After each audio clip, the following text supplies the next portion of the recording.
Hello all, welcome to cinema కబర్లు. మార్నింగే సరిపోదా శనివారం మూవీకి వెళ్ళి వచ్చా.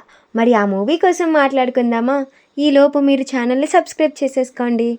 మూవీ స్టార్ట్ అవ్వడమే మంచి స్టోరీ లైన్తో, ఎమోషన్తో స్టార్ట్ అవుతుంది. ఇదే ఎమోషన్ లాస్ట్ వరకు క్యారీ అవుతుంది. వివేక్ ఆత్రేయ ఏమనుకున్నాడో దాన్ని ఎలా చూపించేశాడు భయ్యా. ఇంకా మూవీ చూడడానికి ఇంత బాగుంది అనడానికి మెయిన్ రీజన్ ఆ బీజిఎం భయ్యా.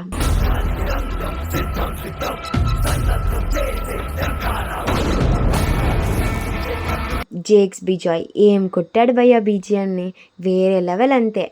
మన నాని అన్న కోసం అయితే ఇంకా చెప్పనవసరం లేదు. అతని ప్యాషన్ ఆ క్యారెక్టర్లో కళ్ళకి కట్టినట్టు కనిపించింది. మూవీ మొత్తంలో ఉన్న యాక్షన్ సీన్స్ అన్నీ mind blowing. Priyanka Mohan heroine రోల్లో పర్ఫెక్ట్గా సెట్ అయిపోయింది. She shined very well.